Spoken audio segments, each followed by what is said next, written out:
आज हम एक बातें नहीं, ठीक है। आप दोनों क्या प्रोजेक्ट मेट्स हैं, ठीक है। तो आप सोच रहे हैं कुछ प्रोग्रेस भी करनी चाहिए, ओके। तो सो बेसिकली यानी आज का दिन है आपके पास, अगर आपने पीछे बहुत सारा टाइम वेस्ट किया हुआ है तो आज कवर अप करें और कल मुझे कुछ ना कुछ शर्मिंदगी से बच सकें कल, और फिर परसों जो है कल का फिर दिन होगा तो परसों मतलब आप एक रीजनेबल लेवल तक पहुंच सकते हैं। पाकिस्तानियों को वैसे भी आदत होती है कि वो आखिरी 10 ओवरों में कोई छक्के चौके लगाने की, तो वो आखिरी 10 ओवर जो है ना वो आगे हैं, ठीक है। स्टार्ट हो चुके हैं आपके प्रोजेक्ट के आखिरी 10 ओवर, जिसमें आप अगर कोई भी अच्छा स्कोर बनाना चाहें तो ओके। सो आज जो हम एग्जाम्पल करेंगे वो है एक छोटा सा प्रोसेसर बनाने की हम कोशिश करेंगे, ठीक है। चुना मुन्ना सा प्रोसेसर, ठीक है।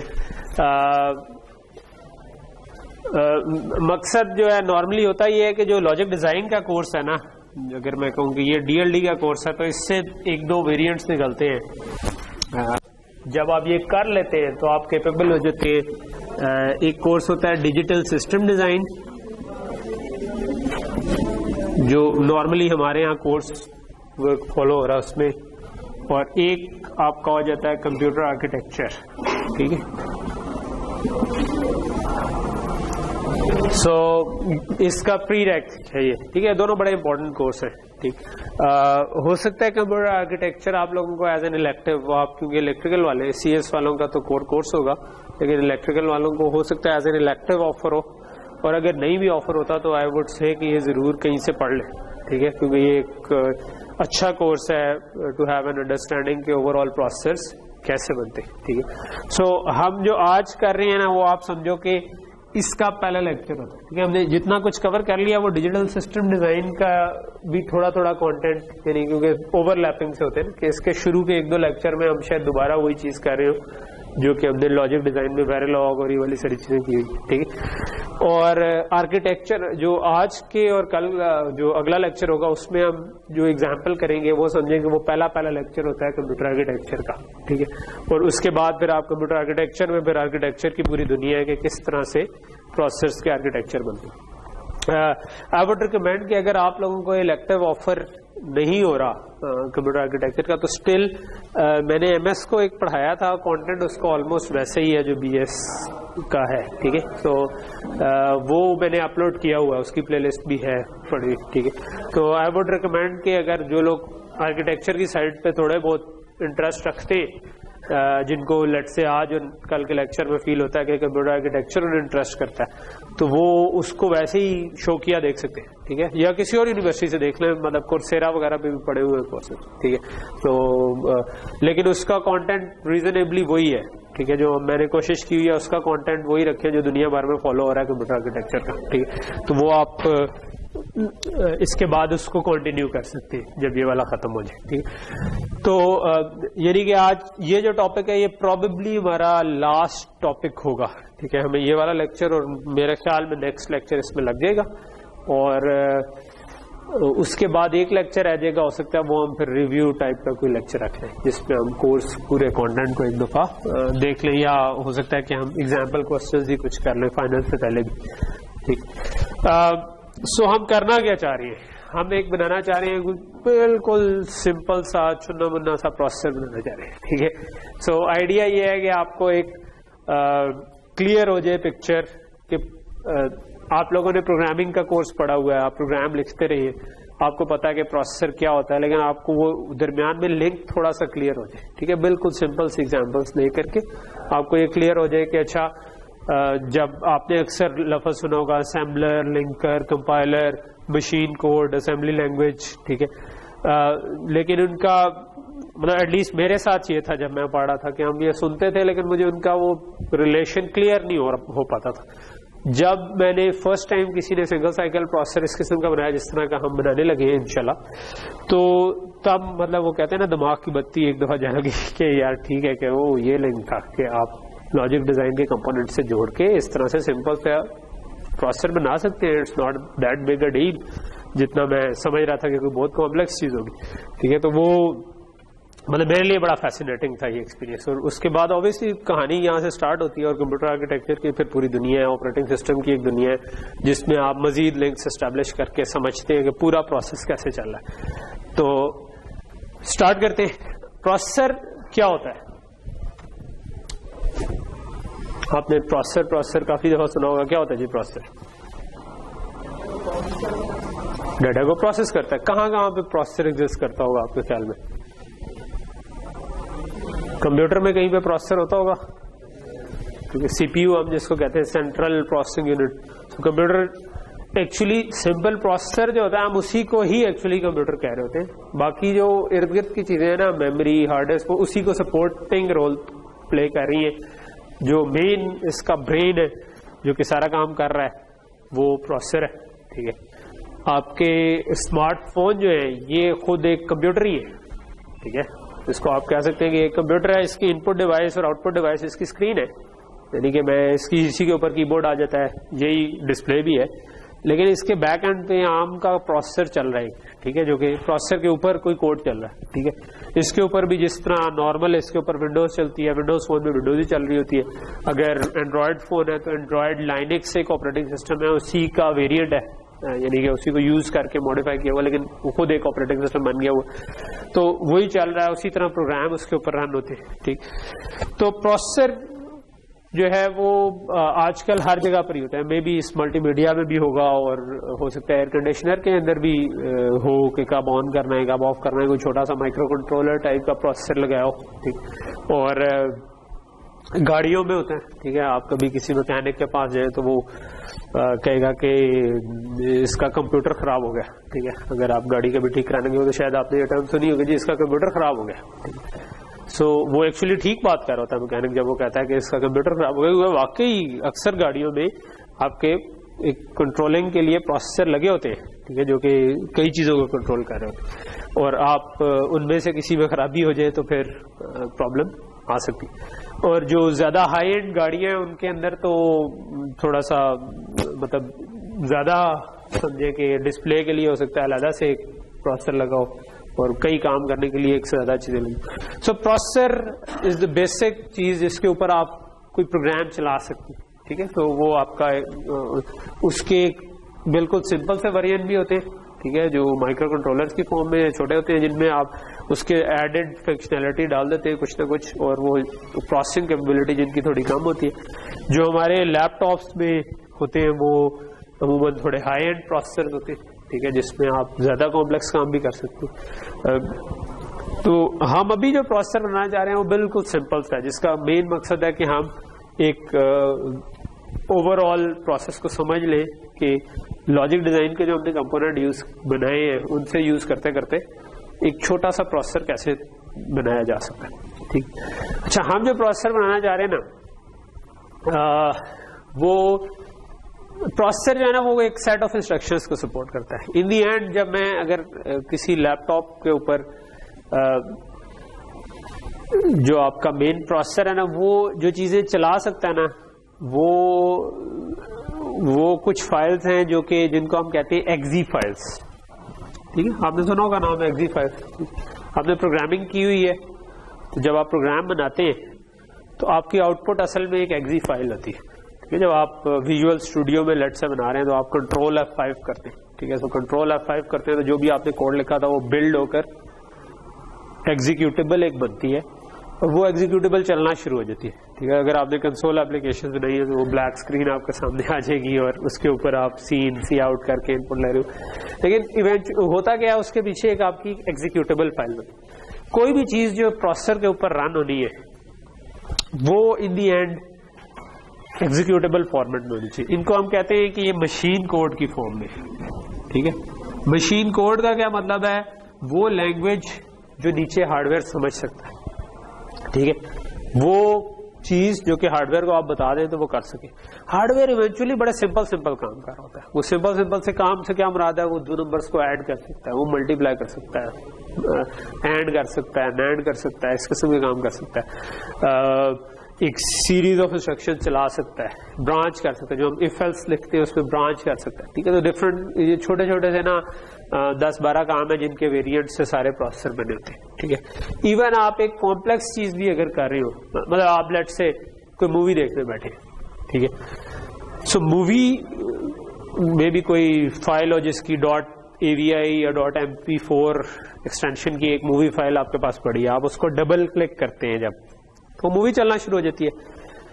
मूवी हम कह रहे होते हैं कि मूवी चल रही है, लेकिन असल में उसके पीछे प्रोसेसर मूवी डायरेक्टली नहीं चला सकता। मूवी एक डाटा की फाइल है जिसके अंदर आपने इमेजेस को कंप्रेस करके एक छोटा करके रखा हुआ है, ठीक है। उनको डीकंप्रेस करना जो है ना, वो काम एक मतलब एक मिरेकल है जो कि होता है जब आप मूवी देखते हो। एक तो मूवी के अंदर मिरेकल्स हो रहे होंगे, लेकिन एक मूवी चलना खुद एक तरह का हमारी इंसानियत का एक मिरेकल है कि आप एक कॉम्प्लेक्स प्रोसेस हो रहा है जिसके बाद आप एक स्क्रीन के ऊपर एक हायर डेफिनेशन में कोई चीज देख रहे हैं, ठीक है। लेकिन वो स्टेप क्या होता है जब आप डबल क्लिक करते हैं, तो इसके ऊपर ऑपरेटिंग सिस्टम चल रहा है इस वक्त, ऑपरेटिंग सिस्टम लेट से विंडोज चल रही है, ठीक है। डबल क्लिक किया तो आपके माउस ने एक इंटरप्ट भेजा कि भाई स्क्रीन की फलां लोकेशन के ऊपर डबल क्लिक हुआ है, ठीक है। सो ऑपरेटिंग सिस्टम ने कहा कि अच्छा भाई माउस क्लिक हुआ है, स्क्रीन की इस जगह पर क्लिक हुआ है, इस जगह पर मैंने स्क्रीन पर क्या शो किया हुआ था, तो ये तो मैंने एक AVI फाइल इधर उसके लिए उसका आइकन बना के तस्वीर लगाई हुई थी, तो इसका मतलब है कि किसी ने AVI फाइल पे क्लिक किया। तो ऑपरेटिंग सिस्टम को पता है कि बाय डिफॉल्ट मैंने उस AVI को किस प्रोग्राम में खोलना है। वो मूवी या इमेज डायरेक्टली नहीं खुलता, बल्कि उसके पीछे कोई प्रोग्राम होता है जो कि उसको रन कर सकता है, ठीक है। वीडियो है तो उसको प्ले कर सकता है, इमेज है तो उसको डिस्प्ले करवा सकता है, इमेज है तो हो सकता है पेंट में खुल जाए या फोटोशॉप में खुल जाए या कोई ऐसी, अगर वीडियो है तो हो सकता है विंडोज मीडिया प्लेयर में खुल जाए या VLC प्लेयर या कोई और ऐसा प्लेयर आपने इंस्टॉल किया हुआ है, तो उस प्लेयर जिसको भी आपने बाय डिफॉल्ट सेट किया हुआ, आपने खुद जब आप सेट करते हैं ना कि always open with this program, तो आप ऑपरेटिंग सिस्टम को बता रहे होते हैं कि ये वाली एक्सटेंशन है फाइल की, तो आपने जैसे को तो ऑपरेटिंग सिस्टम को पता है कि ये एक्सटेंशन आई है, तो वो पीछे एक प्रोग्राम चलेगा, ठीक है। वो प्रोग्राम खुद बेसिक छोटे छोटे से काम कर रहा होगा, ऐड सब्ट्रैक्ट मल्टीप्लाई, और इन्हीं को यूज करते हुए वो पूरे फ्रेम्स को डीकंप्रेस करके VGA के ऊपर फेंक रहा होगा। हमने लास्ट क्लास में VGA भी थोड़ा पढ़ लिया हुआ, तो आपको उसमें तो हमने एक पिंक पैंथर दिखा दिया था, ठीक है। वो रॉ फॉर्मेट में था, यानी वो कंप्रेस फॉर्मेट में नहीं था, हमने उसकी सारी पिक्सल्स देखी थी। लेकिन जब वीडियो किसी फॉर्मेट में पड़ी होती है तो नॉर्मली वो कंप्रेस्ड होती है, जिसमें आपने वो खुद एक साइंस है कैसे होती है। आप अगर इमेज प्रोसेसिंग का कोर्स पढ़ेंगे तो हो सकता है उसके एंड पे जाके आप इमेज को कंप्रेस करने की कोई छोटी मोटी टेक्निक पढ़ लें। तो ये पूरा एक स्टेप होता है इसके पीछे। लेकिन जो प्रोसेसर के ऊपर चलती है वो क्या है, exe। हो सकता है वो VLC.exe हो, अगर आपने VLC मीडिया प्लेयर इंस्टॉल किया हुआ है, या मीडिया player.exe हो, जो कि असल में उस मूवी को प्ले करेगी, ठीक है। और वो exe लिखी होती है मशीन कोड में, और वो मशीन कोड बना होता है असेंबली से, ठीक है। असेंबली एक सिंपल सी लैंग्वेज है, और असेंबली कहाँ से आई होती है, वो हो सकता है आपने सी में कोड लिखा हो रही है, ठीक है। तो सी की बहुत सारी फाइल हो जो कि पहले कंपाइल हुई हो, ठीक है, और पार्शियल ऑब्जेक्ट कोड बना हो जो कि असेंबली कोड के करीब करीब होगा, लेकिन उसमें कुछ चीजें भी आपस के लिंक नहीं होंगे। अच्छा, सी आउट का कोड कहाँ से उठाना है, वो हो सकता है ना बीच में डला हो, कोई वेरिएबल किसी और फाइल में बना हुआ है वो भी ना डला हो, तो उसके बाद एक लिंकिंग का स्टेप होता है, और लिंकिंग के बाद असेंबली, और उससे फिर आपका मशीन कोड जनरेट हो रहा है, ठीक है। तो ये स्टेप्स हो रहे होते हैं, लेकिन हम VS स्टूडियो में अगर काम कर रहे हो तो हम तो सिंपल कंट्रोल F5 करते हैं, तो वो ना सिर्फ ये कर लेता है, वो मतलब पहले वो सारी कंपाइल्स को फाइल्स को कंपाइल करता है, सी फाइल्स को, उनको लिंक करता है। अगर एक का दूसरे फाइल में वेरिएबल बना हुआ था तो उनको आपस में लिंक करना है, लिंक करने के या कोई लाइब्रेरी यूज हो रही है उससे लिंक करना है। उसके बाद जो असेंबली बनती है उससे मशीन कोड बना देता है और एग्जीक्यूटेबल बना देता है, और कंट्रोल F5 जो है वो उसको रन भी कर देता है, ठीक है। तो रन करने के लिए इसके आगे मशीन कोड से आगे एक और सॉफ्टवेयर होता है जिसको हम लोडर कहते हैं, कि एक और प्रोग्राम है जो कि exe को डिस्क से उठाकर रैम के अंदर लेकर आता है, ठीक है। तो ये ओवरऑल एक काम पीछे और होता है। हम ये सारे काम नहीं समझना चाह रहे, हम इसमें से कुछ चीजों का लिंक आज एस्टैब्लिश करना चाह रहे हैं, हमें थोड़ा सा क्लियर हो जाए कि ये क्या चीज, इससे क्या मुराद होती है कि मशीन कोड क्या है, मोटा मोटा, नॉट एग्जैक्टली कि इंटेल के प्रोसेसर में मशीन कोड क्या होगा, बल्कि हम एक खुद प्रोसेसर बनाएंगे, हार्डवेयर खुद बनाएंगे और उसमें देखेंगे कि मशीन कोड, पहले हम मशीन कोड और असेंबली उसकी डिफाइन करेंगे। ठीक, ओके। सो यहाँ तक तो एक तरह की कहानी, थोड़ी सी मैं पस मंजर था। ठीक है, अब हम आके असल उसमें आते हैं। सो हम जो प्रोसेसर बनाना चाह रहे हैं वो बड़ा छोटा सा प्रोसेसर है, वो 6 इंस्ट्रक्शन सपोर्ट करता है सिर्फ। वो 6 इंस्ट्रक्शन हैं जो कि है add, subtract, multiply, NAND, load word और स्टोर वर्ड। ठीक है, ये 6 इंस्ट्रक्शन हम सपोर्ट करना चाह रहे हैं। ठीक है, ऐड, सब्ट्रैक्ट, मल्टीप्लाई तो आपको पता है कि करते रहते हैं आप। NAND मैंने इसलिए बीच में रखा है, क्यों रखा है वैसे कोई खास वजह नहीं है, लेकिन NAND is a universal gate. तो जब आप NAND के जरिए आप बाकी सारे गेट्स बना सकते हैं। ठीक है, तो अगर NAND सपोर्ट कर लिया तो आप मल्टीपल NAND करके आप नॉट भी कर सकते हैं, एंड भी कर सकते हैं, और भी कर सकते हैं। तो मैंने कहा चलो उनमें से जो भी यूनिवर्सल है वो लगा दे। नॉर भी लगा लेता तो कोई फर्क नहीं था, नॉर भी यूनिवर्सल होता है। ठीक है, तो नॉर को यूज करते हुए आप बाकी सारे गेट्स बना सकते हैं। और लोड वर्ड और स्टोर वर्ड, ये मैं भी बताता हूँ कि ये क्या है, ये नई चीज है। ठीक है, हमारी कुछ अजम्पशन है, हम जो बनाने जा रहे हैं ना उसको हम अमूमन कहते हैं रिस्क। ठीक है, risk stands for reduced instruction set computer.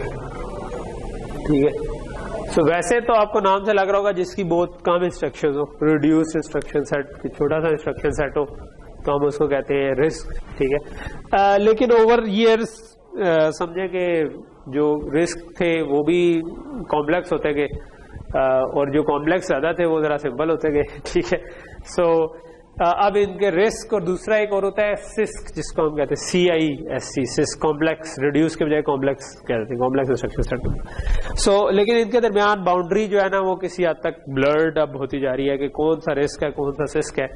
एक मोटी डिवीजन जो कि हम जिसकी बेस पे उसको आइडेंटिफाई कर सकते हैं वो ये होगी कि रिस्क हम उसको कहेंगे जिसमें ये वाले ऑपरेशंस जो है ना, जिनको हम कह लें ALU operations, arithmetic and logic operations, यानी ऐड, सब्ट्रैक्ट, मल्टीप्लाई और जो भी गेट्स से मिलके ऑपरेशंस बनते,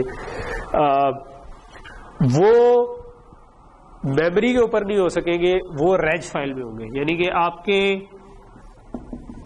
प्रोसेसर में एक रेज फाइल होगी, यानी कुछ रजिस्टर्स पड़े होंगे। आपने अगर ऐड, सब्ट्रैक्ट, मल्टीप्लाई या NAND वगैरह करना है, अगर वो सिर्फ और सिर्फ रजिस्टर्स के ऊपर हो सकते हैं। ठीक है, कि 2 रजिस्टर्स उठाए, उनको आपस में ऐड किया, तीसरे में लिखवा दिया। ठीक है, तो इसका मतलब है कि वो रिस्क है। ठीक है, तो हम ये हार्ड एंड फास्ट डेफिनेशन नहीं है, लेकिन एक जनरली एक्सेप्टेड डेफिनेशन एक ये है कि आप अगर मेमोरी के साथ डील करने के लिए अलग इंस्ट्रक्शंस रखें और अरिथमेटिक एंड लॉजिक यूनिट वाली जो इंस्ट्रक्शन है वो रजिस्टर फाइल के ऊपर करें। यानी कि जब भी मैंने ऐड, सब्ट्रैक्ट करना है तो एक्चुअल में वेरिएबल जो भी हम बनाते हैं C प्रोग्राम में वो तो मेमोरी में बनते हैं। तो इसका मतलब है अगर मैंने 2 नंबर्स को ऐड करना है तो मैं पहले कोई मेमोरी वाली इंस्ट्रक्शंस यूज करते हुए उनको मेमोरी से उठा के रजिस्टर फाइल में लाऊंगा, उसके बाद ऐड, सब्ट्रैक्ट वगैरह करूंगा और फिर उसका रिजल्ट मेमोरी वाली इंस्ट्रक्शंस को यूज करते हुए लेकर जाऊंगा। डायरेक्ट मैं ऐड मेमोरी के ऊपर नहीं कर सकता कि मेमोरी के 2 जगह रीड करो, उनको आपस में ऐड करो और मेमोरी में लिखो। ठीक, उसके लिए मुझे अलग-अलग इंस्ट्रक्शंस लिखनी पड़ेगी कि मेमोरी से रीड करो और ऐड वगैरह की इंस्ट्रक्शंस जो है वो सिर्फ रेज फाइल पे चले। ठीक, यहां तक चीज क्लियर है? चले, ठीक है, नहीं भी क्लियर हुई तो अगले पॉइंट के लिए ये हैम्पर नहीं करेगी। ठीक है, सो हमारी एक असम्पशन ये है कि हमारे प्रोसेसर के अंदर एक रजिस्टर फाइल है। ठीक है, पहली असम्पशन हमारी ये, ठीक है, कि एक रजिस्टर फाइल है और हम ये अज्यूम कर रहे हैं कि ये 32x32 है। ठीक है, 32x32 का मतलब है कि 32 ही रजिस्टर्स हैं और 32 ही उनकी विड्थ है, 32 ही उनकी विड्थ है, हर एक इंटीजर जितना वाइड है, और टोटल ये जो सिंपल सा प्रोसेसर बना रहे हैं टोटल 32 रजिस्टर्स हैं। यहां तक चीज क्लियर है? ये पहली असम्पशन। दूसरी असम्पशन हमारी ये है कि हमारे पास 2 मेमोरीज हैं। ठीक है, एक रेज फाइल है और 2 मेमोरीज है। ठीक है, एक को हम कहेंगे प्रोग्राम मेमोरी या इंस्ट्रक्शन मेमोरी और एक को हम कहेंगे डेटा मेमोरी। ठीक है, तो 2 मेमोरीज हम अज्यूम करें।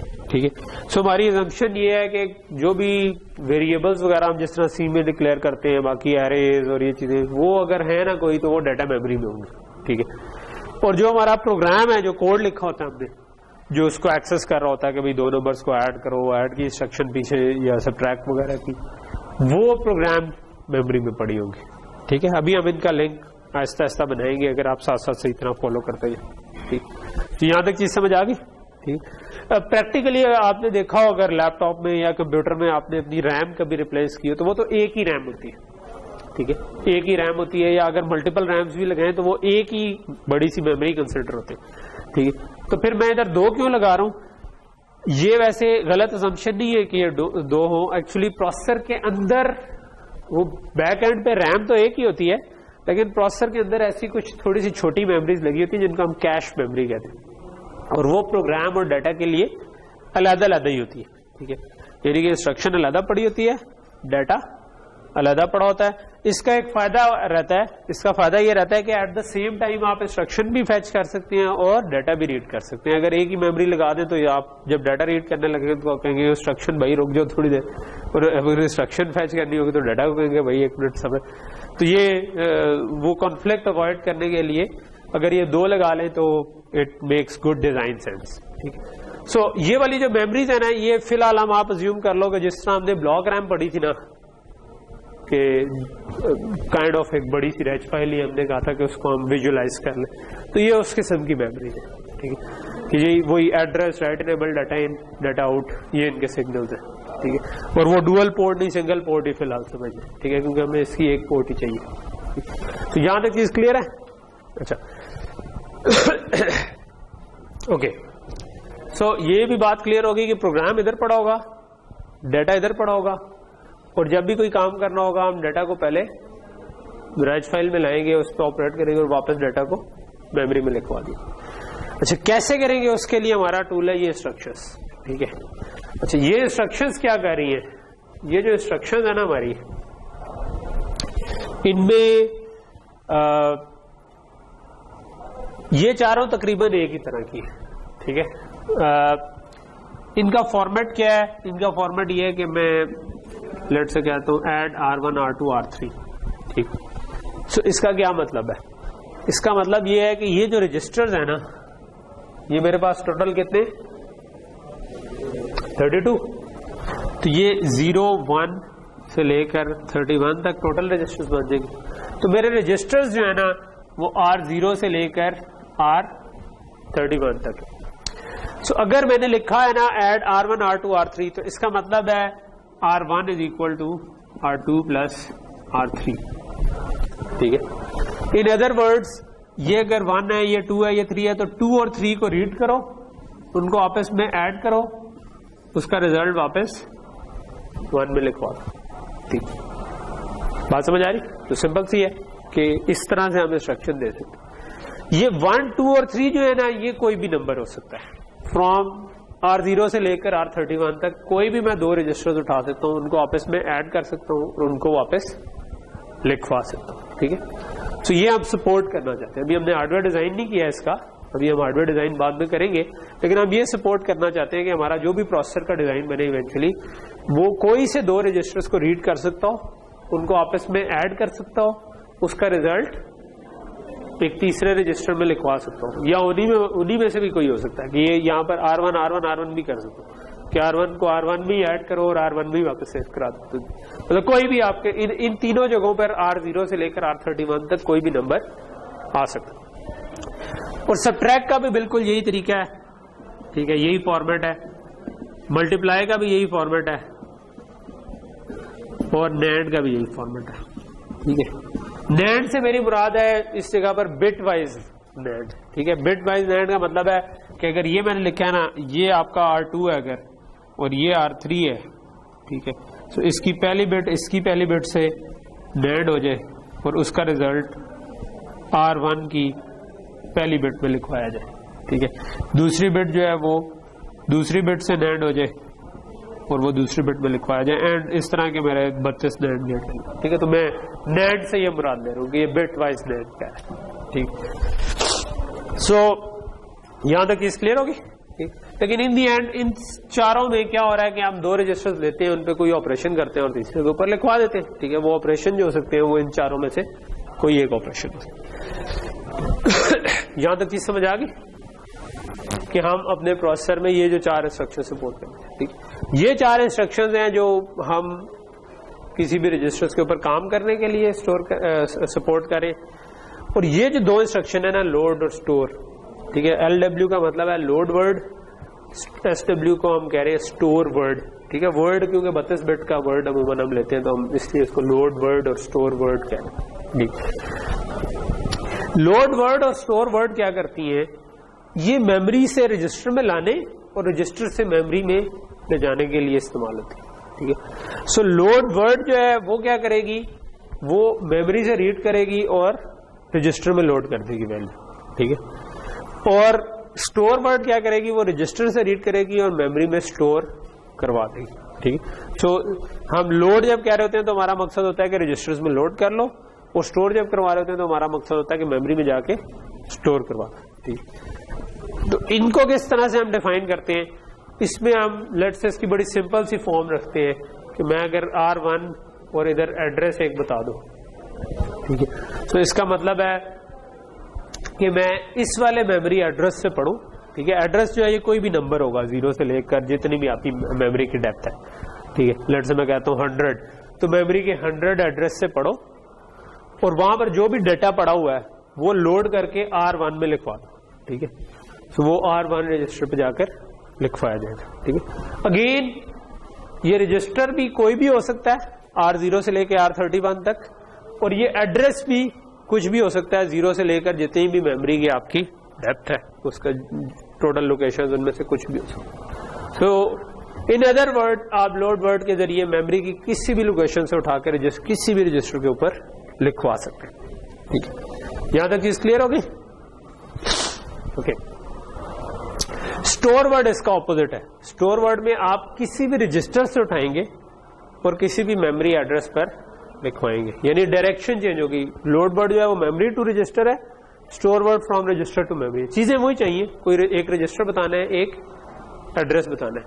तो मैं डिफ्रेंशिएट करने के लिए मैं एक रूल रख लेता हूं, लेट से खुद ही बना लेता हूं, ठीक है, कि मैं हमेशा डेस्टिनेशन पहले लिखूंगा, ठीक है। तो अब इस केस में डेस्टिनेशन से मुराद है कि जिस पे रिजल्ट लिखवाया जा रहा है। तो ऐड में R2 और R3 को ऐड करके R1 में लिखवाया जा रहा है, तो मैंने पहले डेस्टिनेशन, जिस तरह हम इक्वल टू साइन के इस तरफ लिखते, तो एड्रेस से डाटा उठा के R1 में लिखवाया जा रहा है। स्टोर वर्ड के केस में R1 से उठाकर एड्रेस पर लिखवाया जा रहा है, किसी उस एड्रेस पे जाकर डाटा लिखवाया जा रहा है मेमोरी। सो यहां तक चीज क्लियर हो गई।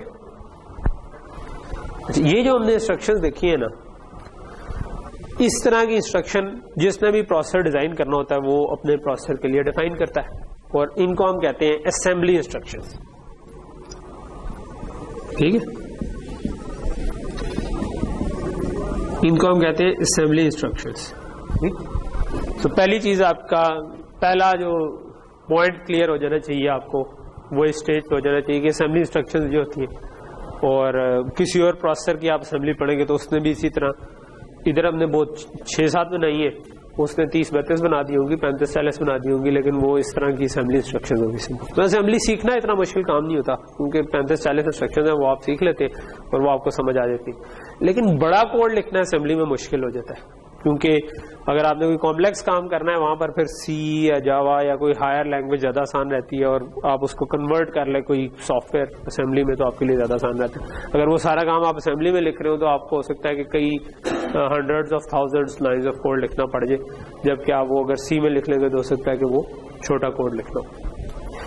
अच्छा, इसको हम इंस्ट्रक्शन सेट भी कहते हैं, जो हमने बनाया ना, इसको आप कहते हैं इंस्ट्रक्शन सेट, के भाई ये सेट ऑफ इंस्ट्रक्शन जो है ना ये मैं सपोर्ट करता हूँ, ठीक है। तो इंस्ट्रक्शन सेट भी है, और बाज़ का इस प्रोसेसर को, इस प्रोसेस को जो भी हमने किया कि हम इंस्ट्रक्शंस डिफाइन करें, इसको इंस्ट्रक्शन सेट आर्किटेक्चर कहते हैं, कि आप डिजाइन करें अपना कि क्या इंस्ट्रक्शन सेट। लेकिन ये सारे फैंसी नेम्स हैं, आपको ये समझ आ रहा है कि करना क्या है, तो बस अब आप वो रिलेट करने के काबिल हो चुके होने चाहिए, ठीक।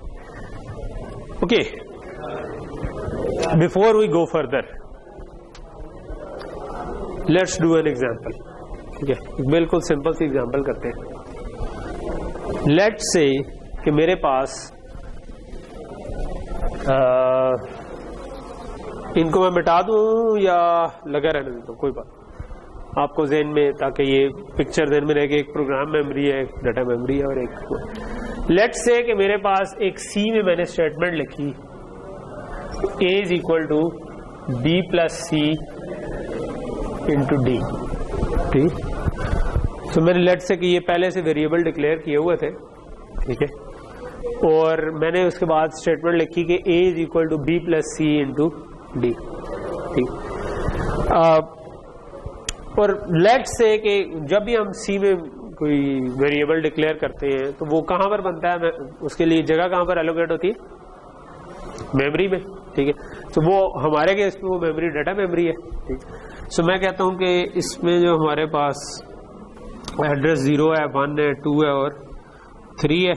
0 में पड़ा हुआ है A, 1 में पड़ा हुआ है B, इधर पड़ा हुआ है C, इधर पड़ा हुआ है, तो ये इनको लेट से मेमोरी एलोकेट हुई, ठीक। तो यहां तक चीज क्लियर हो गई।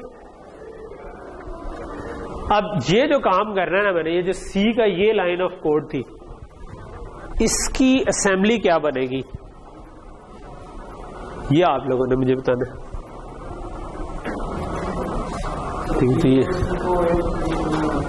B और C को ऐड करेंगे और उसको पहले D से मल्टीप्लाई करेंगे, ठीक है। उसको D से मल्टीप्लाई करेंगे।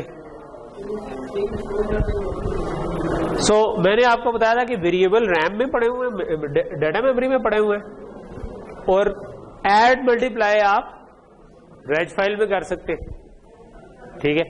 तो अब मैं कैसे करूं मल्टीप्लाई, अभी तो रेज फाइल में है ही नहीं। सबसे पहले क्या करें, लोड इंस्ट्रक्शन से हम चलो ये जगह यहां पर मैं कोड लिखने लगा हूं, ठीक है। तो अब आप बताएं कि सबसे पहले क्या करूं, ये आपके सामने। सबसे पहले क्या करूं, इंस्ट्रक्शन क्या दूं इनमें से, लोड वर्ड में कोई रजिस्टर बताना है, R1 क्यों दूं, कोई और क्यों ना दूं, कोई भी दे दें, कोई फर्क नहीं पड़ता। तो लेट से हम 0 से क्योंकि स्टार्ट होते हैं तो R0 दे देते, ठीक है। एड्रेस 1 या 0, B और C को ऐड करना। क्या मुझे A को लोड करने की जरूरत है, B और C को ऐड करें, क्योंकि A पे तो इन दी एंड ओवर राइट हो जाना है जो भी लिखा हुआ है। तो A की लोड करने का मतलब है जो A में अभी पड़ा हुआ है वो उठा के इधर ले आओ, ठीक है। तो A पे कोई नंबर पड़ा हुआ है, ये इंटीजर मैं अज्यूम कर रहा हूं कहीं पे डिक्लेयर हुए हुए, तो A पे जो नंबर पड़ा हुआ है उसकी हमें जरूरत नहीं है, क्योंकि उसको तो हमने ओवर राइट कर देना ना, क्योंकि ये जब हम B plus C into D निकाल देंगे तो वो तो A के ऊपर लिखवा देना, तो A खुद लोड करने की जरूरत नहीं है। तो इसका मतलब है कि हमें B को सबसे पहले लोड करना चाहिए। तो R0 क्या एड्रेस दूं उसका, 1 इसका एड्रेस है, ठीक। ये बात समझ आ रही है, सिंपल सी कि आपने ये जो काम किया ना, ये आपने B को लोड कर दिया, ठीक है। ये आपका B आपके पास आ गया, मैंने आगे कमेंट लिख दिया लेट से B। अगला क्या काम करूं, C को लोड करूं, उसके लिए क्या करना पड़ेगा, LW R1 और क्या एड्रेस है C का, 2, R2 नहीं, रजिस्टर फाइल नहीं है, ये डाटा मेमोरी है, ये रेज फाइल है, ठीक है। तो ये डिस्टिंग्विश रखेंगे, तो ये शुरू में कंफ्यूज हो जाता है कि मैं रेज फाइल की बात करूँ, ये मेमोरी में पड़े हुए रेज फाइल में, तो अभी हम लोड कर रहे हैं। तो R1 के अंदर हमने C लोड कर दिया, ठीक है। तो ये मेरा C, अब क्या करूं, कर ले, इट्स अप टू अस, क्या करूं, अगला तीसरा लोड कर लूं, चले। लोड वर्ड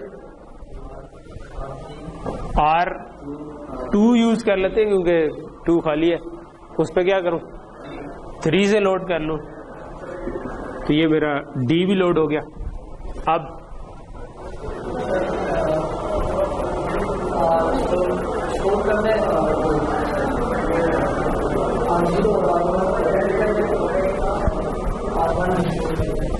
अभी सबसे पहले इनमें क्या होना चाहिए, मल्टीप्लिकेशन या एडिशन? एडिशन होनी चाहिए क्योंकि ब्रैकेट के अंदर हो रही है। सो बी और सी को ऐड करना है, तो कैसे करूं, क्या इंस्ट्रक्शन होनी चाहिए एडिशन के लिए?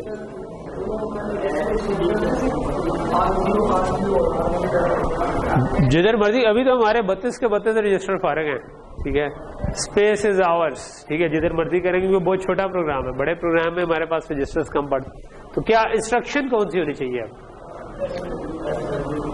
स्टोर वर्ड, किसको स्टोर करूं?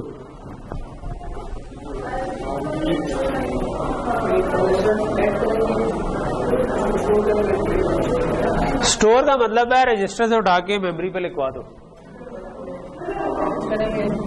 तो अभी तो स्टोर नहीं होगा, अभी तो स्टोर तो तब होना चाहिए जिस वक्त हमारे पास कोई चीज लिखवानी हो। अभी तो हमने कुछ नहीं लिखवानी रैम पे, अभी तो हमने पहले ऑपरेशन करने। तो ऑपरेशन क्या है? ऐड। सबसे पहले ऐड कर लूं, किसको किससे ऐड कर लूं? R0 और R1 पे B और C पड़े हुए हैं, ठीक है, तो B और C पड़े हुए R0 और R1 में। तो पहले तो डेस्टिनेशन आता है, लिखवाऊंगा किधर ऐड करके, बेशक इन्हीं पे लिखवा दूं, बेशक R3 पे लिखवा दूं, ठीक है, कोई भी रजिस्टर है तो मैं कहता हूं लेट से मैं R3 पे लिखवा दूं, ठीक है। R0 और R1 को ऐड किया और R3 पे लिखवा, तीसरा रजिस्टर यूज कर लिया, ठीक है। तो ये आपके पास आ गया, थोड़ा सा बड़ा कर देता हूं, B प्लस C कैलकुलेट कर लिया, ठीक है। अब क्या करूं? मल्ट मैं भी इसी पे ही लिखवा देता हूं, मैं just for a change. R4 पे भी लिखवा दूं तो कोई मसला नहीं, R3 पे भी लिखवा दूं। किसको किससे करना है?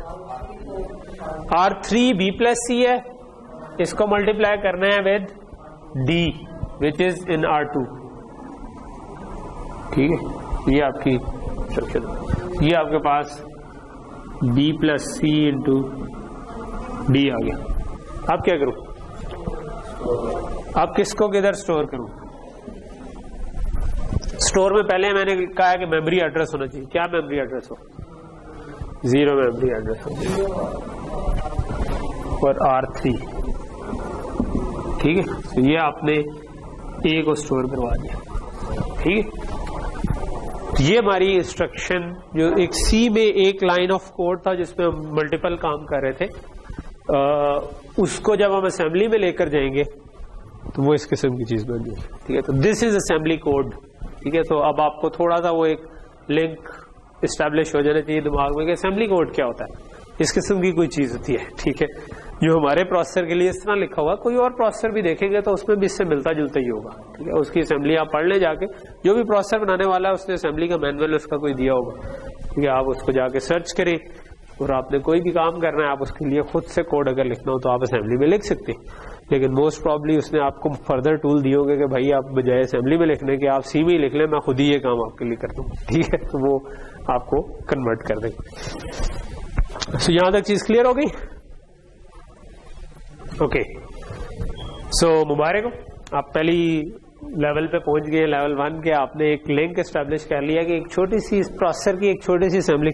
सो वी आर डिजाइनर्स, तो इस वक्त हम क्रिएटर हैं इसके प्रोसेसर के, कि हमने सोचना है हमारे रूल्स चलेंगे। मैं कहता हूँ कि नहीं, मैं पहले डेस्टिनेशन लिखूंगा तो ठीक है, अगर मैं कहता कि मैं आखिर में डेस्टिनेशन लिखूंगा, मेरी मर्जी, ठीक।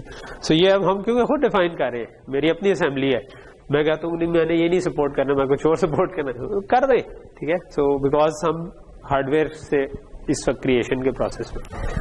ओके, सो ये जो है ना, ये असेंबली कोड बेसिकली जो होगा, ये हमने मशीन कोड में कन्वर्ट करके प्रोग्राम मेमोरी में लिखवा देगा और फिर एक एक करके हम एग्जीक्यूट करना शुरू कर देंगे। पहले ये लोड हो जाए, फिर ये लोड हो जाए, फिर ये लोड हो जाए, फिर ये ऐड हो जाए, फिर मल्टीप्लाई हो जाए, फिर स्टोर हो जाए। तो ये वाला काम जो हम करना चाह रहे थे ये पूरा हो जाएगा, ठीक। So now we need a mechanism कि हम इसको मशीन कोड में कन्वर्ट करके इधर लिख सके, ठीक है। अगर प्रोसेसर यही समझता हो, असेंबली समझता हो इसी तरह की, तो हम बेसिकली इसी को अगर इधर लिख दें और वो एक एक करके चला दे तो वो चल जाना चाहिए, ठीक। सो हमें एक बेसिक सा, अभी हमने उसका प्रोसेसर का आर्किटेक्चर नहीं बनाया कि कैसे चलेगा, ठीक है, लेकिन हमने ये लिंक एस्टेब्लिश कर लिया कि सी से असेंबली में किस तरह आते हैं, ठीक है, बिल्कुल अगर बेसिक्स है प्रोग्राम। अभी अगर एक सीरीज ऑफ अरिथमेटिक ऑपरेशन हो तो वो हम कर सकते हैं। इफ एल्स हो, लूप्स हो, वो भी हम नहीं कर सकते, ठीक है। इफ एल्स और लूप्स के लिए एक दो और इंस्ट्रक्शंस ऐड करनी पड़ेगी जो ब्रांच एंड जंप इंस्ट्रक्शंस कहलाती है। उसके 2-3 वेरिएंट्स हैं, वो अगर हम कर दें तो वो कर देंगे, लेकिन वो हम इस क्लास में यानी लॉजिक डिजाइन में नहीं करेंगे। वो अगर आप इफ यू फील इंटरेस्टेड तो पहले 1-2 लेक्चर आप आर्किटेक्चर के कोर्स के देख लें, ठीक है, तो उसमें हमने वो भी डिस्कस किए होंगे, ठीक है। पहले 2 लेक्चर्स में, दूसरे लेक्चर में प्रॉब्ली वो भी कवर हो जाएगा, दूसरे या तीसरे में। अच्छा, सो यहां तक चीज क्लियर होगी। तो ये असेंबली कोड हमने लिख लिया, ठीक है। अब मैं इसको जरा मिटा देता हूं, ठीक है, और अब हम नेक्स्ट टास्क पे आते हैं, ठीक है। नेक्स्ट टास्क हमारा ये, अब आपके दिमाग में ही होना चाहिए, एक प्रोग्राम मेमोरी, एक डाटा मेमोरी, एक रैच फाइल है, तो ये हमारी असम्पशंस में शामिल है। नेक्स्ट टास्क हमारा ये है कि हम चाहते हैं कि प्रोसेसर जो है ना, ये अगेन अभी तक ये अंग्रेजियों में ही लिखी हुई है, ठीक है, कि लोड वर्ड LWADD। प्रोसेसर को अंग्रेजी नहीं समझ आनी, उसको समझ आने हैं बाइनरी नंबर्स, ठीक है। So we need a mechanism कि हम इस अंग्रेजी को किसी तरह बाइनरी नंबर्स की फॉर्म में लिख सकें, ठीक है, कि इसको कन्वर्ट कर दें हम बाइनरी नंबर्स में, जिसको हम मशीन कोड कहते हैं इवेंचुअली, लेकिन वो हम अपने प्रोसेसर के लिए हम खुद डिफाइन करेंगे, ठीक है। तो अपने प्रोसेसर के लिए हम खुद डिफाइन करना शुरू कर देते कि क्या हम इसका मशीन कोड लिख सकते हैं, क्या कर सकते हैं, ठीक है। अच्छा,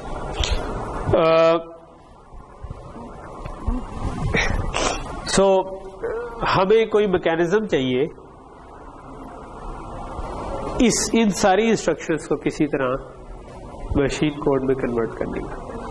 इनमें ये जो टॉप की 4 इंस्ट्रक्शंस है सारी तो एक तरह की है, ठीक है। ये क्या कर रही है, इसमें आपको मतलब लेट्स से ऐड है, ठीक है, तो ऐड R1 R2 R3।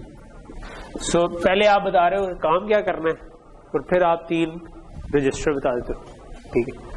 अब लेट्स से कि मैं इसको बाइनरी में किसी तरह लेकर जाना चाहता हूँ, ठीक है। लेट्स अज्यूम कि जो मेरी बाइनरी की इंस्ट्रक्शन होगी वो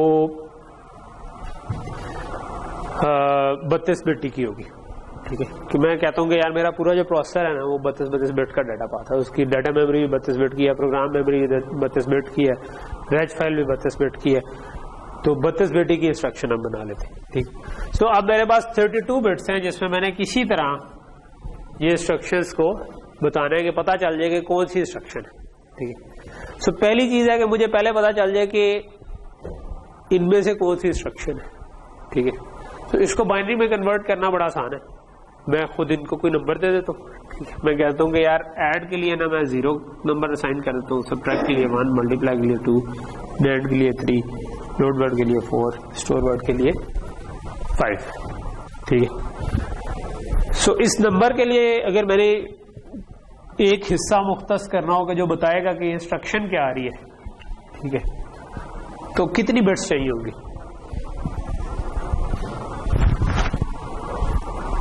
तो कह रहा हूं मैंने ये नंबर दे दिया, तो अब मुझे 0 से 5 तक नंबर कहीं पे स्टोर करना है ना, तो 0 से 5 तक जो नंबर होगा उसके लिए कितनी बिट्स काफी होंगी? 16 बिट जो है ना वो तो 64 के तक 0 से होना उसके लिए काफी है। मैं 0 से 5 तक बात हूँ, थोड़ी सी 3 बिट काफी होगी, ठीक है, क्योंकि अगर 5 जो है वो अगर मैं बाइनरी में लिखूं तो 101 होता है, ठीक है, तो 101 3 बिट में आ जाएगा, और इससे पीछे वाले से छोटा ही है, ठीक है। 4 है वो भी 3 बिट्स में आ जाएगा, 3 है वो तो 2 बिट्स में आ जाएगा, ठीक है। तो आप 3 बिट्स काफी। तो अगर मैं इसमें से 3 बिट असाइन कर दूं तो वो ये बता रही होगी कि काम क्या करना है, ठीक है। अगर वो 0 ही 3 बिट्स तो इसका मतलब मैंने ऐड करना है, ठीक है। अगर इधर 0 0 0 आ जाए इसका मतलब ऐड करना है, 0 0 1 आ जाए तो सब्ट्रैक्ट करना है, ठीक है। तो ये तो बड़ा आसान सा काम हो गया कि बताना तो कोई मुश्किल नहीं है, 3 बिट का। लेट से मैं कहता हूं मैं 3 भी नहीं रखता, मैं 5 रख देता हूं, क्या पता कल को मेरे जहन में कोई और इंस्ट्रक्शन आ जाए, ठीक है। तो मैं कहता हूं कि मैं और इंस्ट्रक्शन 5 बिट रख दूंगा तो मैं 32 इंस्ट्रक्शंस तक सपोर्ट कर सकता हूँ, ठीक है। तो फ्यूचर में मैं सी प्रोसेसर को एक्सटेंड अगर करना चाहता हूँ थोड़ा सा, तो 5 बिट रख लेते हैं, ठीक है। 32 इंस्ट्रक्शंस से बड़ा लेट से अभी मेरी सोच नहीं है, तो मैं उधर तक कर लेता हूँ। वैसे 6 भी रख सकते हैं अगर आप 64 इंस्ट्रक्शन तक जाना चाहते हैं या उससे ज्यादा जाना चाहते हैं तो और बड़ा। तो लेट से कि मैंने ये 5 बिट रख दी, ठीक है। सो इन 5 बिट्स में अगर 00000 आ रहा होगा तो इसका मतलब मैं ऐड करना चाह रहा हूँ, 1 आ रहा होगा तो मैं सब्ट्रैक्ट करना चाह रहा हूँ, 2 आ रहा होगा तो मैं मल्टीप्लाई करना चाह रहा हूँ, 3 आ रहा होगा तो मैं ऐड करना चाह रहा हूँ, ठीक। सो यहाँ तक चीज क्लियर होगी। सो इसको बात का हम एक नाम दे देते हैं ऑप कोड, ठीक है। इट्स जस्ट फैंसी नेम के करना क्या है, ऑपरेशन का कोड क्या है, ठीक है। जो हमने खुद असाइन किया कि भाई ऑपरेशन ऐड है तो 0, ऑपरेशन सब्ट्रैक्ट है तो 1, तो इनको हम कहते हैं ऑप कोड। तो यहां तक चीज क्लियर होगी। अच्छा, इनमें ये जो हमारी ALU टाइप की इंस्ट्रक्शंस हैं जिसमें ऐड सब्ट्रैक्ट मल्टीप्लाई है, इसमें एक तो चीज है ऑप कोड, उसके बाद हम 3 रजिस्टर्स बताते हैं, ठीक है। एक रजिस्टर आपका टारगेट रजिस्टर है जहां पर आप लिखवा रहे हैं डेस्टिनेशन, लेट से मैं इसको कहता हूं, और 2 रजिस्टर्स हैं उनको मैं कहता हूं सोर्स, क्योंकि उधर उनको रीड करना है, ऐड करना है, और इस डेस्टिनेशन में मैंने उसका रिजल्ट लिखवाना है, ठीक है।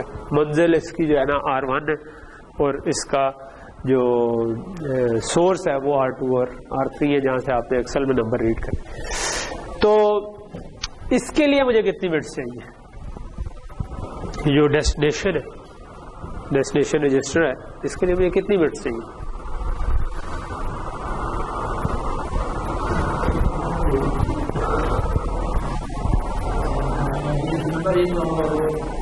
जी, इसका मतलब है कि हमें सोचना चाहिए कि इस पे कहां से कहां तक नंबर आ सकते, कहां से कहां तक आ सकते। R0 से लेकर आपका रजिस्टर कहां तक है, R31 तक, ठीक है। सो R तो हमने अपनी अंडरस्टैंडिंग के लिए साथ लिख दिया कि भाई ये रजिस्टर है, ठीक है, लेकिन असल में तो ये नंबर इंपॉर्टेंट है जो 0 से लेकर 31 तक आ सकते, कोई भी नंबर आ सकता था। तो मुझे फिर कितनी बिट्स रख लेनी चाहिए? मतलब इट कुड हैव बीन कि भाई R31 में लिखवाओ और R2 और R3 को ऐड कर दो, ठीक है, यूं भी लिख सकते। तो मैंने तो यही आपको कहा ना कि कोई भी नंबर आ सकता है 0 से 32 नहीं आ सकता, ठीक है, 31 तक आ सकते हैं क्योंकि टोटल 32 रजिस्टर है 0 से लेकर। तो कितनी बिट्स चाहिए होंगी ये बताने के लिए कि क्या रजिस्टर है। ये इसको इस बाइनरी में कन्वर्ट इस पूरी चीज को करना चाह रहे हैं ना। इसको कन्वर्ट करने के लिए तो हमने 5 बिट रख ली कि अगर 0 आ गया तो ऐड 1 आ गया तो सब्ट्रैक्ट 2 आ गया तो 1। इसको स्टोर करने के लिए कितनी बिट्स चाहिए? 32 बिट चाहिए। इसकी वैल्यू 0 से 31 तक जा सकती है। 5 बिट्स चाहिए क्योंकि 5 बिट्स में 0 से 31 तक नंबर आ सकते हैं मैक्सिमम। अगर ऑल वंस हो गए तो 31 हो जाएगा। सो 5 बिट्स मेरी यूज होगी। इसको मैं कहता हूँ डेस्टिनेशन, ठीक है। सो ये मेरी डेस्टिनेशन है, ठीक है, और ये मेरा सोर्सेज है, ठीक है, दोनों। SRC में लिख दूंगा तो सोर्स क्या है, ठीक है, छोटा करके ताकि जगह कम खर्च हो मेरी, ठीक। तो यहां तक चीज क्लियर हो गई। इसके लिए मुझे कितनी बिट्स चाहिए? सोर्स के लिए इसके लिए भी 5 बिट आ गई। तो ये मेरा सोर्स आ गया। और इस वाले सोर्स के लिए कितनी चाहिए? इसके लिए भी 5 चाहिए। तो अगर मैं ये 20 बिट्स 5 5 5 5 5 यूज कर लूं तो मेरी ये वाली इंस्ट्रक्शन ALU टाइप की तो पूरी हो जाती है। मैंने 32 बिट्स रखी हुई थी तो मैं कहता हूं कि यार आगे वाली जो 12 बिट्स है ना ये अनयूज्ड है। फ्यूचर में मैंने कभी कुछ करना हुआ तो फिर मैं इन बिट्स को यूज कर लूंगा, ठीक ठीक शो। ओके, सो ये अब बाइनरी में कन्वर्जन समझ आ गई कि अगर एक असेंबली गिवन हो तो आप उसको बाइनरी में कन्वर्ट कर सकते हैं, ठीक है, अगर वो ऐड सब्ट्रैक्ट मल्टीप्लाई या नैंड टाइप की हो। अभी लोड वर्ड स्टोर वर्ड की हमने नहीं बनाई।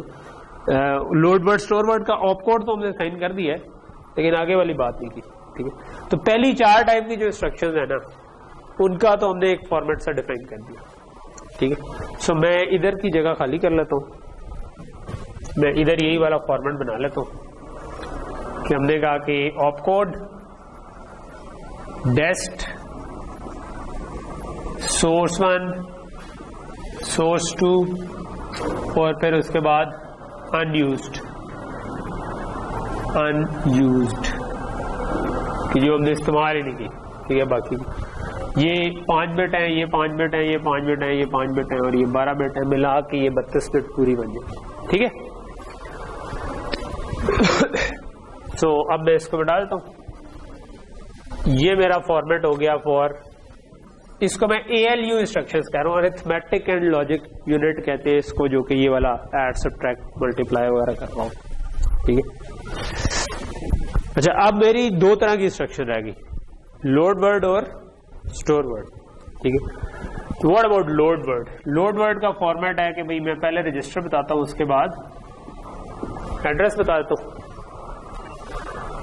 अगर मैंने इसको बाइनरी में कन्वर्ट करना है 32 बिट में, तो ऑप कोड तो उसी जगह पे रहेगा, क्योंकि उससे तो पता चलेगा कि लोड है या ऐड है या क्या है, ठीक है। तो ये तो हम पहले ही साइन कर चुके, ठीक है, कि अगर यहाँ पर 4 आ रहा हुआ तो इसका मतलब है लोड वर्ड है, ये हमने साइन किया हुआ ना 0 1 2 3 4 5, तो अगर इधर 4 आ रहा हुआ तो इसका मतलब है लोड वर्ड है। लेकिन लोड वर्ड को इसके बाद एक डेस्टिनेशन चाहिए कि जिस जगह पर लिखवाना है, और एक एड्रेस चाहिए कि रैम जो डाटा मेमोरी थी वहां से कहां से उठाना है। तो इसके लिए कितनी बिट्स चाहिए? डेस्टिनेशन 5, तो इसको एक डेस्टिनेशन चाहिए जिसके लिए 5 बिट्स दे रहा, ठीक। और इसको इसके बाद मेमोरी का एड्रेस चाहिए, उसके लिए कितनी बिट्स चाहिए? हाँ, ये डिपेंड्स कि मेमोरी कितनी बड़ी है, ठीक है। अगर मेमोरी लेट से एक ब्लॉक रैम हमने लगाई होती 32 बिट वाइड और 512 डीप, तो कितना होना था एड्रेस? अगर उसके एड्रेस 512 तक 0 से 511 तक जाना होता तो क्या एड्रेस होना चाहिए था? उसको कितने बिट का होना चाहिए था? अभी क्विज दिया आपने थोड़ी देर पहले, 9 बिट का होना चाहिए, ठीक है। और अगर मैं ज्यादा ब्लॉक रैम जोड़ के बना दूं तो जितनी लगाते जाएंगे उसके हिसाब से बिट्स बढ़ती जाएंगी, ठीक है। लेट्स, तो इट डिपेंड्स कि आप कितनी बड़ी रैम लगाना चाहते हैं ब्लॉक में। तो हम डिजाइन कर रहे हैं, हम कहते हैं कि यार हम 16 बिट्स जो है ना इस काम के लिए रख लेते हैं, ठीक है। रीजनेबली बड़ी है, अगर आपने छोटा सा प्रोसेसर बनाना है तो बहुत सारी ब्लॉक रैम जोड़ेंगे तो 16 बिट बनेगी। 9 बिट की अगर एक बनती है तो इसका मतलब है कि 128 पैसेज जोड़ेंगे तो मेरा ख्याल है फिर बनेगी मतलब 64K तक आपके एड्रेस हो सकते हैं इसमें, ठीक है। तो अगर हमने एक ब्लॉक रैम लगानी हुई तो इनमें से 9 यूज कर लेंगे, 2 लगानी हुई तो 10 यूज कर लेंगे, 4 लगानी हुई तो 11 यूज कर लेंगे, और अगर बहुत सारी लगानी हुई तो फिर ज्यादा यूज कर लेंगे, ठीक है। लेकिन लेट्स से हम मुख्तस 16 बिट के लिए कर देते हैं यार ठीक है तुम 16 बिट इस काम के लिए रख, ठीक। स्टिल 16 बिट का मतलब है 64K which is not that big. अगर हमने एक प्रोग्राम चलाना है तो प्रोग्राम आजकल जो हम प्रोसेसर पे चला रहे होते हैं वो तो छोटे छोटे प्रोग्राम भी अब मेमोरी MBs में लेना शुरू कर देते हैं, ठीक है। तो वो हमारे प्रोसेसर पे नहीं चल सकते, बट इट्स फाइन क्योंकि हम कोई बहुत हाई फाई प्रोसेसर नहीं बना रहे हैं, हम एक सिंपल सा चुना बुना सा प्रोसेसर बना रहे हैं, ठीक है। सो इसके लिए 16 बिट काफी है, और अगर एक ही ब्लॉक रैम लगानी है तो ये 16 भी यूज नहीं होगी, इनमें से सिर्फ 9 बिट्स यूज होंगे, ठीक। तो लोड वर्ड का भी फॉर्मेट हो गया हमारे पास।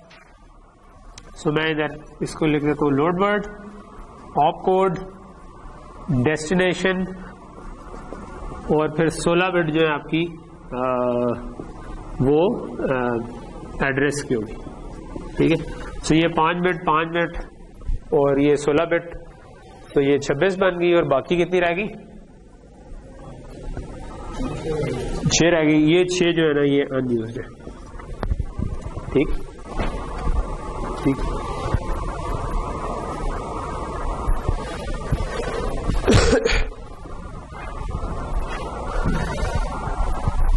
Okay, what about store word?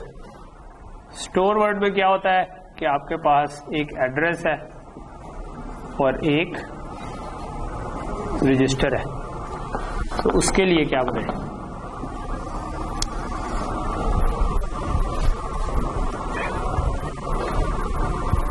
Again op code उसी जगह पर है, वही 5 बिट्स है, क्योंकि वो तो हर जगह हर इंस्ट्रक्शन को आइडेंटिफाई आपने करना है, तो वो तो चेंज नहीं हम कर सकते। ठीक है, अब हमें 16 बिट का एड्रेस चाहिए, क्योंकि रैम हमने अज्यूम की है। अगेन ये वाली रैम जो है ये वो भी डाटा मेमोरी का एड्रेस था, ये भी डाटा मेमोरी का एड्रेस है। ठीक है, सो अगर वो 16 बिट का था तो इसमें भी 16 बिट का अज्यूम करना पड़ेगा। तो और अच्छा, अब इधर 16 बिट रखूं या उधर 16 बिट रखूं? इस तरफ, क्योंकि इधर इस तरफ रखी है, उससे ज्यादा बेहतर है कि हम इधर ही रख दें। उसकी क्या वजह है कि आपने मेमोरी का एड्रेस जब जनरेट करना होगा तो वो सेम जगह से जनरेट हो जाए, चाहे लोड हो चाहे स्टोर हो। ठीक है, तो हमें उससे फर्क नहीं पड़ता इधर रख दे उधर रख दे, लेकिन हम जब हार्डवेयर डिजाइन करेंगे तो विल सी कि हमें इससे थोड़ा सा फायदा हो जाएगा। ठीक है, और इसके अलावा हमें एक सोर्स चाहिए इस केस में, वो कितनी बिट चाहिए उसके लिए? 5 बिट चाहिए। ठीक है, सो मैं इसको लिख देता हूँ कि ये 5 बिट मेरी सोर्स के लिए, 5 बिट ऑपकोड के लिए, 6 जो है ना ये अनयूज्ड है। ठीक है, तो ये अनयूज्ड है, और यहां पर यानी कि लोड और स्टोर का मिलता जुलता है, सिर्फ फर्क क्या है कि ऑपकोड इधर है, उसमें ये डेस्टिनेशन था, इसमें ये सोर्स है, क्योंकि रजिस्टर से उठाना है और एड्रेस पर लेकर जाना है। और वही 16 बिट हमने एज एन एड्रेस रख दी, और बाकी की हमने 6 बिट जो है ये उसी तरह अनयूज्ड रख दी। ठीक, ये भी 5 बिट आ गई, ये भी 5 बिट। तो इसको हम कहते हैं कि ये स्टोर वर्ड इंस्ट्रक्शन बन गई। ठीक है, तो यहां तक हमारा काम किसी हद तक हो गया। तो ये हमने सारी इंस्ट्रक्शंस डिफाइन कर ली। अब मैं इसको इधर से मिटा सकता हूँ, क्योंकि ये स्टोर वर्ड हो गया, ये लोड वर्ड हो गया, ये ALU हो गया।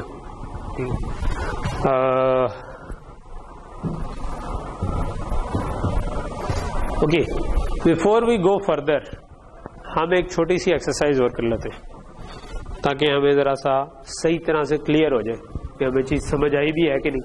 ठीक है, वो छोटी सी एक्सरसाइज ये है कि लेट्स से कि ये जो हमने कोड लिखा था A = B + C × D का, ठीक है, अब इसने बाइनरी में कन्वर्ट होकर प्रोसेसर को जाना था, वो हमने डिफाइन कर लिया कि इस तरह कन्वर्ट होगा। ठीक है, तो हमने ये वही मैपिंग ही डिफाइन किया है ना, कि कोई भी बाइनरी असेंबली इंस्ट्रक्शन को बाइनरी में कैसे लेके जाना है। तो अब ये जो है ना, ये मैं बना रहा हूं magnified view of my program memory. ठीक है, और लेट्स से कि मैं इसको मैग्नीफाइंग ग्लास से व्यू कर रहा हूँ और इसके अंदर बाइनरी में मुझे डाटा नजर आ रहा है किसी तरह। ठीक है, सो ये इसकी लोकेशन 0 है, ये लोकेशन 1 है, ये लोकेशन 2 है, ये 3 है, ये 4 है, और इस तरह से चल रहा है। ठीक है, कितनी इंस्ट्रक्शन है? 1 2 3 4 5 6, 1 2 3 4 5 लो 6 इंस्ट्रक्शन है हमारे पास। ठीक है, और इसके नीचे भी है प्रोग्राम मेमोरी आके चली जा रही है। ये 32 बिट्स है मेरी,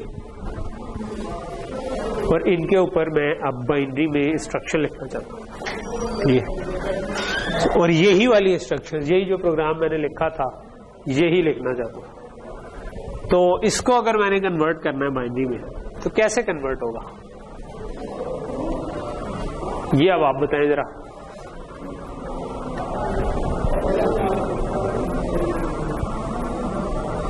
ये वाला मेरा प्रोग्राम है लोड वर्ड R01। हमें पता है कि इस फॉर्मेट में कन्वर्जन होनी है, कि अगर लोड वर्ड की इंस्ट्रक्शन आई तो इस फॉर्मेट में होगी, स्टोर वर्ड की आई तो इसमें होगी, ALU की आई तो इस फॉर्मेट में। तो पहली 5 बिट पे क्या होना चाहिए? अगर ये वाली इंस्ट्रक्शन इधर लिखनी है, अगर ये वाली इंस्ट्रक्शन इधर लिखनी है, पहली 5 बिट जो MSB पे है उनमें क्या होना चाहिए? लोड वर्ड का ऑप कोड। तो लोड वर्ड का ऑप कोड क्या है? 5। तो क्या लिखूं इधर? 5 बाइनरी में क्या होता है? 5 बिट में लाना है 00101। ठीक है, तो ये तो हमेशा ऑप कोड होगा, तो मैं एक इमेजिनरी लाइन इधर खींच देता हूं। ठीक है, डॉटेड लाइन ये असल में एग्जिस्ट नहीं करती, आपकी आसानी के लिए मैंने रखे हैं। उसके बाद नोट वर्ड में क्या होता है, डेस्टिनेशन। इस इंस्ट्रक्शन में डेस्टिनेशन क्या है, पहली वाली इंस्ट्रक्शन हम ये ले रहे हैं इस वक्त, क्या है इसमें डेस्टिनेशन, R0। तो क्या लिखूं मैं इधर डेस्टिनेशन की जगह पर 0, तो अगली 5 बिट क्या होगी 0, ठीक है। उसके बाद क्या होता है, उससे आगे अगली 6 बिट अनयूज्ड है, लोड वर्ड का ये फॉर्मेट है, ठीक है। अगली 6 अनयूज्ड है और उसके बाद 16 बिट का एड्रेस है। तो अनयूज्ड और एड्रेस उस पूरी जगह पर हम जीरोस लिखवा देते हैं, सवाए एड्रेस क्या होना चाहिए हमारे पास 1, तो आखिरी बिट जाकर हमारे पास 1 है। तो ये 16 बिट्स पे आपने 1 लिखवाया हुआ, ठीक है। तो यहां पर मैं इधर डॉटेड लाइन से इसको भी लगा दूं। ये आपका लोड वर्ड का फॉर्मेट था। इसमें सबसे पहले आना था ऑपकोड, ऑपकोड हमने रखा हुआ 4, मैंने लिख दिया 5 पहले लिख दिया। ये स्टोर वर्ड नहीं था, लोड वर्ड था। लोड वर्ड का ऑपकोड था 4, तो इधर आना चाहिए था 00100, ठीक है। उसके बाद क्या है डेस्टिनेशन, डेस्टिनेशन से मुराद थी ये वाला रजिस्टर, ये रजिस्टर है R0, सो इन बिट्स पे मैंने लिखवा दिया 0। फिर उसके बाद है एड्रेस जो कि आखिरी 16 बिट पे आता है, ठीक है। तो आखिरी 16 बिट पे मैंने लिखवा दिया 1, तो मैंने यहां पर 1 लिखवा दिया, बाकी सारी जीरोस, ठीक है। जो अनयूज थी वो भी 0, जो आपका एड्रेस की MSB थी वो भी 0, ठीक। तो ये भी लिंक एस्टैब्लिश हो रहा है कि कैसे असेंबली से मशीन कोड बन रहा होता है, ऐसे बन रहा होता है। अगली इंस्ट्रक्शन इसको बताएं, इसमें क्या करूं, इधर क्या लिखूं, अगेन ये भी लोड वर्ड है, ठीक है। अगली भी लोड वर्ड है, लेट से उसका भी मैं पहले ही लिख देता हूं, ठीक है। आगे इस केस में रजिस्टर क्या है, आगे क्या आएगा 1 आएगा, तो क्या लिखूं 4011 100001, ठीक है। एड्रेस क्या होगा,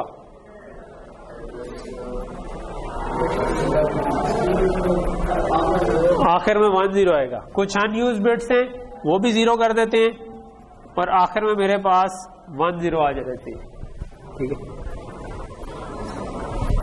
सही है, समझ आ रहा है। अब अगला लोड वर्ड है, उसका ऑपकोड मैंने पहले ही लिख लिया था। डेस्टिनेशन क्या है, क्या बनेगी वो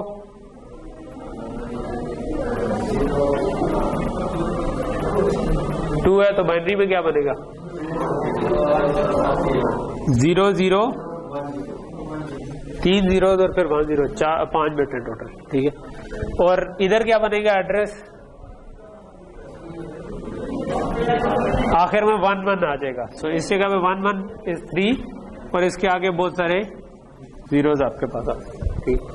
ये हमारी लोड वर्ड की इंस्ट्रक्शंस खत्म होगी, ठीक है। इससे अगली इंस्ट्रक्शन थी ऐड की। ऐड की इंस्ट्रक्शंस में ऑपकोड क्या आएगा, ऐड का ऑपकोड हमने रखा हुआ है 0, 00000, ठीक हो गया। डेस्टिनेशन ऐड में क्या होता है, ऐड में ऑपकोड डेस्टिनेशन सोर्स 1 सोर्स 2 और आखिर में अनयूज्ड होती है, ठीक है। सो अब इधर क्या आएगा डेस्टिनेशन, क्या है डेस्टिनेशन R3, ये डेस्टिनेशन है। डेस्टिनेशन के लिए क्या लिख दूं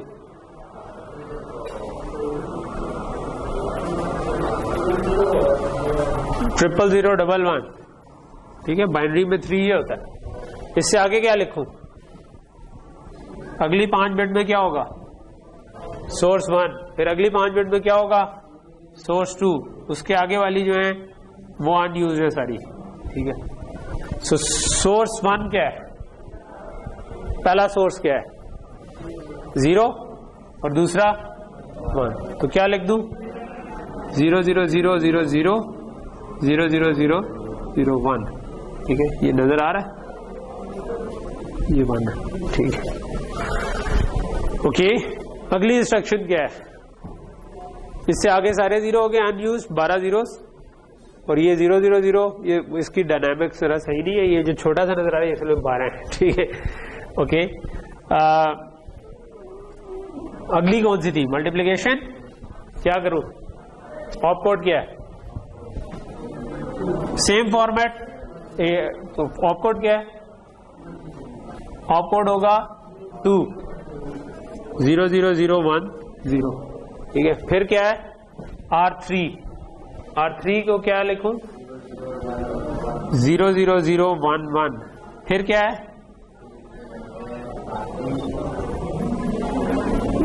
सोर्स 1 क्या है? R3 क्या लिखूं? उसके बाद क्या है? 0 0 0 1 0, ठीक है। और उसके बाद सारे हमने 0 अनयूज्ड रख दिए, ठीक है। स्टोर वर्ड आखिरी इंस्ट्रक्शन है। स्टोर वर्ड का क्या फॉर्मेट है? ऑपकोड। ऑपकोड क्या है? 5। क्या लिखूं? 1015 होता है, ठीक है। 4 + 1 5। उसके बाद हमने इसमें एड्रेस उसी जगह पर रखा है एंड पे, और पहले आपने सोर्स बताना है। तो इस केस में सोर्स क्या है? R3 से उठा के 0 एड्रेस पे लिखवाना है ना। सो इधर क्या लिखूं?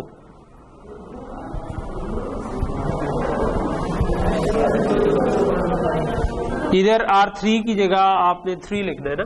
तो 0 0 0 1 1, क्योंकि हमने इसका सीक्वेंस उल्टा कर दिया था, ठीक है, क्योंकि हम एड्रेस की सेम बिट्स रखना चाह रहे थे। और एड्रेस क्या है इस केस में? 0। तो इसके आगे सारी बिट्स हमने 0 सो ये बात समझ आई यहां तक, ठीक है। सो मुबारक हो, आपका एक और लिंक एस्टेब्लिश हो गया। क्या लिंक एस्टेब्लिश हुआ? Now this is our machine code. ये हमारे प्रोसेसर की एक्जी है, ठीक है, जो एक्चुअल में हमारा प्रोसेसर चला सकेगा।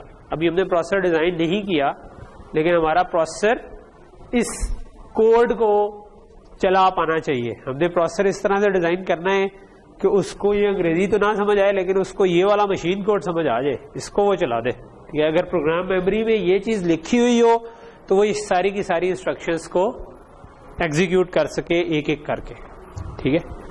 सो ठीक है, यहां तक हम इसको मेरा ख्याल है रोकते हैं। अभी तो हैं 2-4 मिनट, लेकिन मेरा ख्याल है कि अभी हमने प्रोसेसर अगर डिजाइन करना शुरू किया तो वो हम किसी मीनिंगफुल एंड पे नहीं पहुंच सकेंगे। तो वो हम इंशाल्लाह नेक्स्ट क्लास में करेंगे, और यहां पर हम इसको फिर रोक देंगे, ठीक है।